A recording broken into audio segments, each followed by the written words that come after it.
रात्रीपासून पावसानं विश्रांती जरी घेतली असली तरी आज दिवसभर मुंबईला पावसाचा रेड अलर्ट हा देण्यात आलेला आहे। पुढील 24 तासांमध्ये अतिमुसळधार पावसाची शक्यता आहे, त्यामुळे गरज असेल तरच घराबाहेर पडा असं आवाहन आता मुंबईकरांना केलं जातंय। गेल्या 24 तासांमध्ये मुंबईत 300 मिलीमीटरपेक्षा जास्त पाऊस झालेला आहे आणि त्यामुळेच आता नागरिकांना गरज असेल तरच घराबाहेर पडा असं आवाहन केलं जातंय। मुंबईमध्ये अतिमुसळधार पावसाचा इशारा आता देण्यात आलेला आहे। काल मुंबईत सर्वत्रच पावसाने अक्षरशः थैमान घातलं, त्यामुळे जनजीवन विस्कळीत झालं होतं।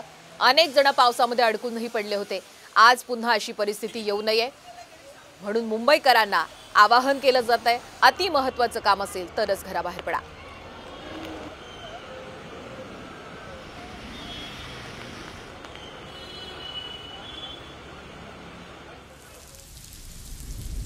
रेड अलर्ट नेमका कोणत्या जिल्ह्यांना पाहूयात। मुंबई, पुणे, रायगड, सातारा, रत्नागिरी, कोल्हापूर। ऑरेंज अलर्ट ठाणे आणि पालघर या 2 जिल्ह्यांना आहे।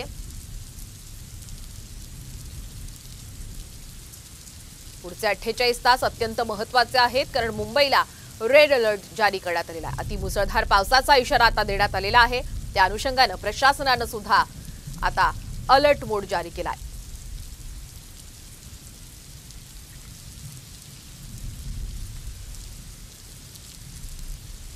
तर आपण पाहिलंय सध्या मुंबईला 48 तासांचा रेड अलर्ट देण्यात आलेला आहे, त्यामुळे पुढचे 48 तास म्हणजे पुढचे 2 दिवस हे अत्यंत महत्त्वाचे आहेत। त्यामुळे मुंबईकरांनो जर गरज असेल तरच घराबाहेर पडा, अन्यथा पडू नका। कारण कालच आपण पाहिलं की मुसळधार पाऊस मुंबईमध्ये झाला आणि त्यानंतर अनेक सखल भागांमध्ये पाणी साचलं होतं। मध्य रेल्वेची, हार्बर रेल्वेची जी रेल्वे सेवा आहे ही ठप्प झाली होती, त्यामुळे आता गरज असेल तरच घराबाहेर पडावं असं आवाहन केलं जात आहे।